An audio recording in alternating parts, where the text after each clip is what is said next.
जब हम छत्रपति शिवाजी महाराज का नाम सुनते हैं तो मन में क्या तस्वीर बनती है? एक महान योद्धा की, है ना? जिसने कई लड़ाइयां लड़ी, कई किले जीते। पर उनकी कहानी सिर्फ इतनी ही नहीं है। ये कहानी है एक ऐसे आइडिया की जिसने एक पूरे साम्राज्य को जन्म दिया। तो चलिए, आज उनकी शख्सियत के उस पहलू को समझते हैं जो उन्हें एक विजेता से कहीं ज्यादा एक राष्ट्र निर्माता बनाता है। जरा सोचिए, 17वीं सदी का भारत, चारों तरफ बड़े बड़े साम्राज्यों का बोलबाला, और उसी दौर में एक ऐसी शक्ति उभर रही थी जिसकी नींव सेना के आकार पर नहीं बल्कि एक विचार, एक सपने पर रखी गई थी। और वो सपना था स्वराज्य का। शिवाजी महाराज के हर एक एक्शन, हर एक फैसले के पीछे की वजह क्या थी? सिर्फ एक चीज, स्वराज। ये सिर्फ एक शब्द नहीं था, ये उनके पूरे जीवन का मिशन था। तो ये स्वराज था क्या? सिर्फ पॉलिटिकल फ्रीडम? नहीं नहीं, ये इससे कहीं ज्यादा बड़ा था। ये एक पूरा का पूरा विजन था, एक ऐसी व्यवस्था बनाने का जो न्याय पर चले, जो आत्मनिर्भर हो और जहां हर कोई अपनी संस्कृति पर गर्व कर सके। ये वही सपना था जिसे उनकी मां जीजाबाई ने बचपन से ही उनके मन में बसाया था, और इसी सपने ने एक विचार को साम्राज्य में बदल दिया। ठीक है, तो आइडिया तो बहुत अच्छा था, पर सवाल यह है कि इस स्वराज्य के विचार को हकीकत में कैसे बदला जाए, खासकर तब जब सामने मुगलों और आदिल शाही जैसी जायंट पावर्स खड़ी हों। इसका जवाब छिपा है उनकी अनोखी युद्ध नीति में। ये एक तरह से डेविड वर्सेस गुलायत वाली लड़ाई थी। एक तरफ थी छोटी और फुर्तीली सेना जिसे इलाके का चप्पा चप्पा पता था, और दूसरी तरफ विशालकाय साम्राज्य जिनकी सेना बहुत बड़ी तो थी पर धीमी थी। शिवाजी महाराज जानते थे कि आमने सामने की लड़ाई में जीतना नामुमकिन है, इसलिए उन्होंने मुकाबला करने का तरीका ही बदल दिया।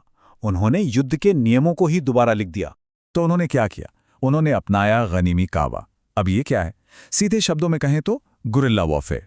ये दक्कन के पहाड़ी इलाकों के लिए बिल्कुल परफेक्ट रणनीति थी। बिजली की तेजी से हमला करो, दुश्मन को चौंकाओ, और जब तक वो संभल पाए तब तक मराठा सेना अपना काम करके निकल जाती थी। ये ताकत का नहीं बल्कि दिमाग का खेल था। और इस पूरी स्ट्रैटेजी का जो दिल थे ना, वो थे उनके किले। ये सिर्फ पत्थर और ईंट की दीवारें नहीं थी, अरे नहीं, ये एक लिविंग ब्रीदिंग सिस्टम था। इन किलों से दुश्मनों पर नजर रखी जाती थी, ये सेना के लिए सप्लाई लाइन का काम करते थे, और सबसे बढ़कर हर एक किला मराठा ताकत का एक जीता जागता ऐलान था। लेकिन यहीं पर एक बहुत बड़ा सवाल उठता है। जंग जीतना एक बात है, पर उस जीत को एक टिकने वाले साम्राज्य में बदलना वो बिल्कुल दूसरी बात है ना? और यहीं से शिवाजी महाराज की कहानी एक नया मोड़ लेती है, एक योद्धा से एक राष्ट्र निर्माता का। तो चलिए, अब शिवाजी महाराज की कहानी के उस हिस्से में चलते हैं जिसके बारे में अक्सर कम बात होती है। ये उनके योद्धा होने से ज्यादा जरूरी है कि वो एक बेहतरीन एडमिनिस्ट्रेटर कैसे थे। साल था 1674। उनका राज्याभिषेक हुआ और उन्होंने छत्रपति की उपाधि ली। देखिए, छत्रपति का मतलब है रक्षक। ये सिर्फ एक सेरेमनी नहीं थी, ये एक स्टेटमेंट था, एक ऐलान था कि अब वो कोई बागी लीडर नहीं बल्कि एक लेजिटिमेट राजा हैं, जिनका अपना एक व्यवस्थित राज्य है। और ये राज्य कैसा था? इसकी बुनियादी रेवोल्यूशनरी थी। अर्थव्यवस्था के लिए रैयतवाड़ी सिस्टम, जिसमें किसान को सीधे जमीन का मालिक बनाया गया। फिर एक ताकतवर नेवी। सोचिए, उस जमाने में एक ऐसी नेवी बनाना जिसने समुद्र पर यूरोपियन ताकतों को चैलेंज किया। और सबसे बड़ी बात, उनका शासन जो धर्म पर नहीं काबिलियत पर टिका था। एक ऐसी व्यवस्था जहां हर धर्म का सम्मान। और यही बात उनकी सोच का निचोड़ है। वो जानते थे कि एक राज्य की असली ताकत, उसकी असली दौलत उसके किसान हैं, उसके आम लोग हैं। अगर वो खुशहाल हैं तभी राज्य मजबूत बन सकता है। तो हमने एक योद्धा को देखा, एक रणनीतिकार को देखा, एक शासक को भी देखा, पर एक सवाल अब भी बाकी है। उनकी विरासत, उनकी लेगेसी आज भी इतनी जिंदा क्यों है? क्यों वो सिर्फ इतिहास का एक पन्ना नहीं बल्कि हमारी पहचान का प्रतीक बन गए हैं?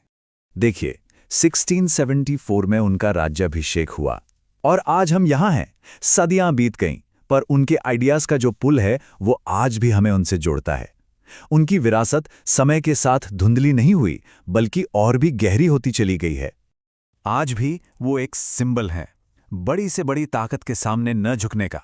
एक मॉडल है गुड गवर्नेंस और न्याय का।